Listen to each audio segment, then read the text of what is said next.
Okay, this lesson for the Koine Project Class will cover Acts chapter 15, verse 28 particularly.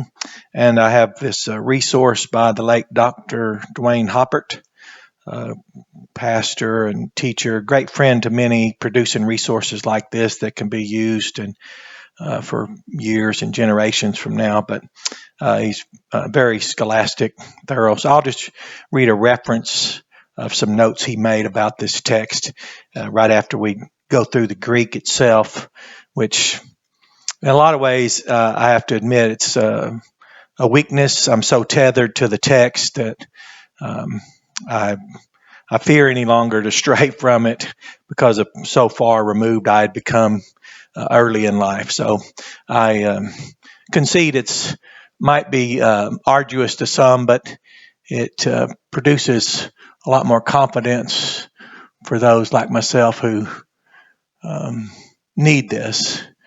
Adoxin, gar, post-positive conjunction, for, it seemed in order, as one of the Greek teachers translated this way, in order to, that is to, hagio, pneumati,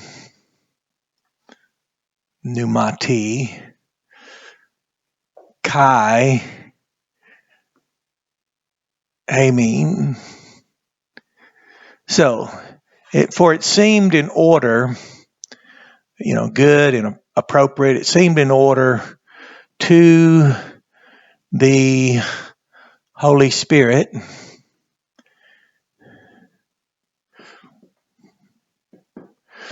and to us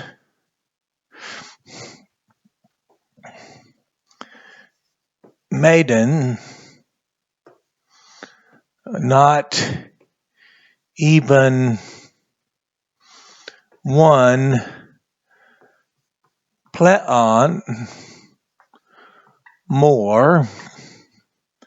And then we have this word, I'll break it down. It's epi, that's upon. Then this is from tithemi, tith, you can recognize that. And then we have esthai. This is an infinitive, middle. And so upon, to place, upon, and of course it's middle voice, for ourselves.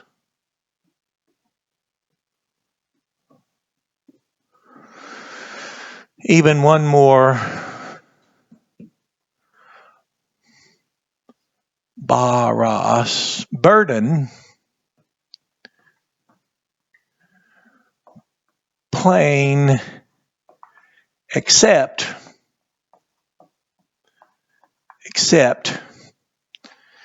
this marker's not cooperating, except tone.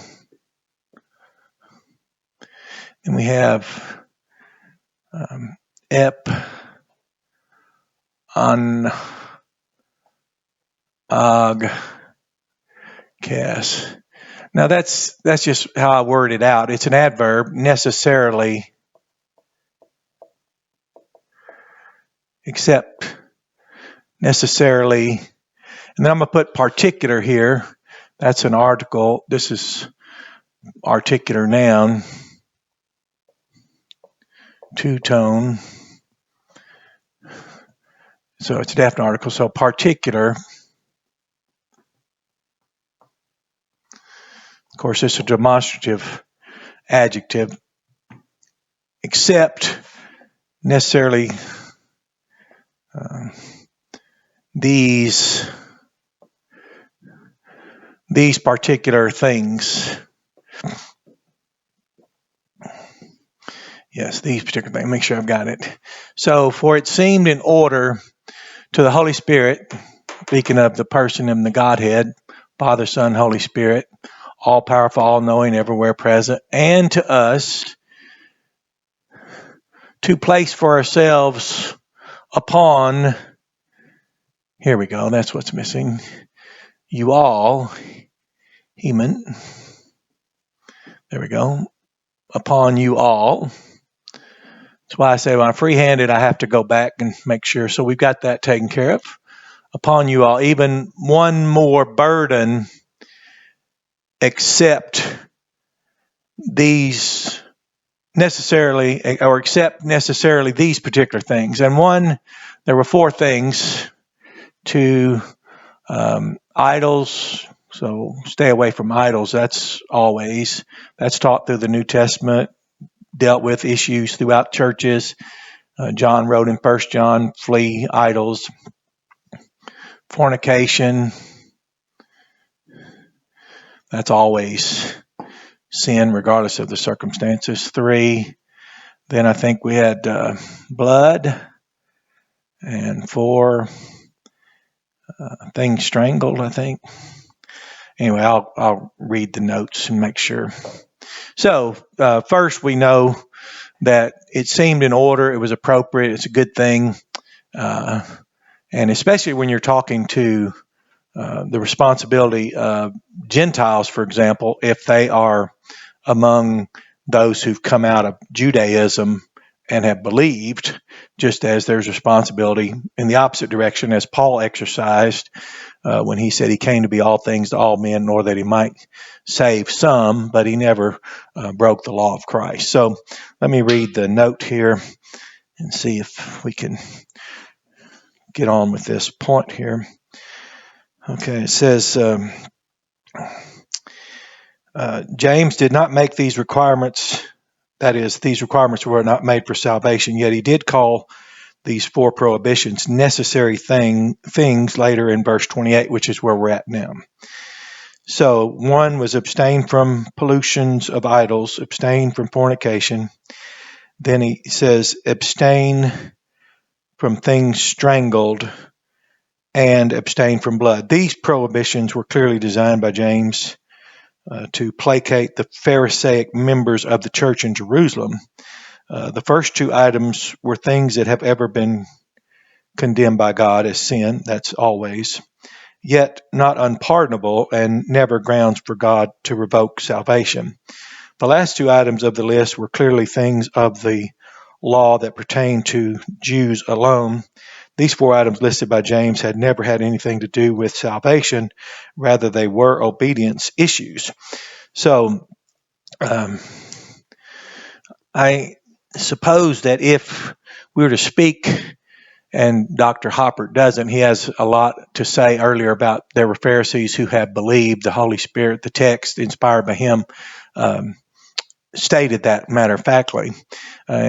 But to speak of this as just something that seemed good to us, and to not include the Holy Spirit's involvement would be perhaps an unnecessary detached correlation from that, because Paul had made it very clear teaching the Galatians in Galatians 2:16 that he gave his own testimony as the legalist of the legalists, that as ones who have noticed and continue to notice, he said that not even one kind of man is being declared right or justified out from any kind of works of any kind of law except through Jesus Christ's faithfulness.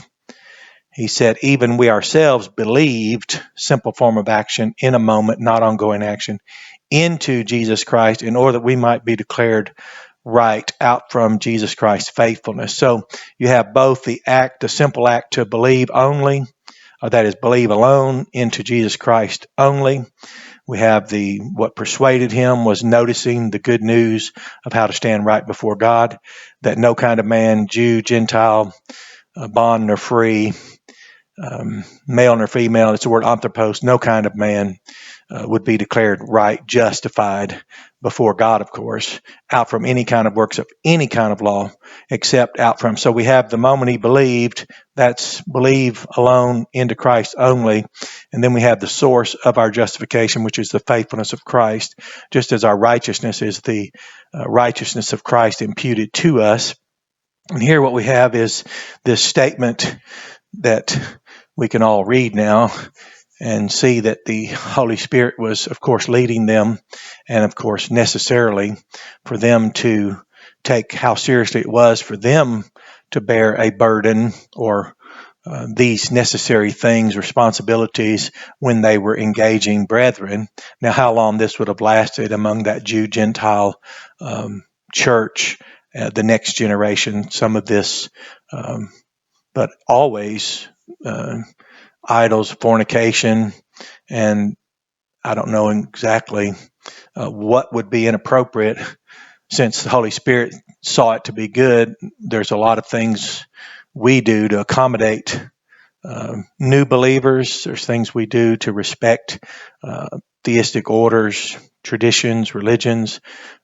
We consider there's numerous countries all throughout the world where Christianity is respected and Christians respect the religions in that particular culture. It's called cultural intelligence.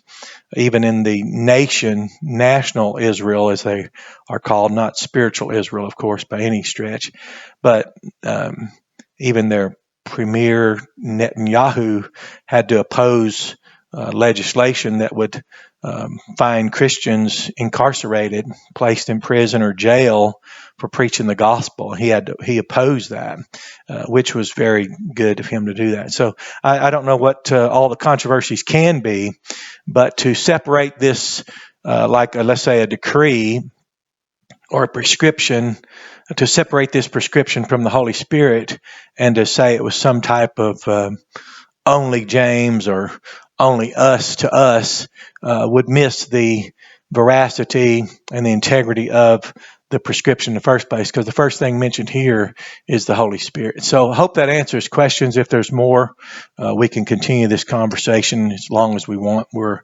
free to study, free to review, revise, improve, self-correct, self-examine, and continue to improve. So have a blessed day and enjoy this lesson.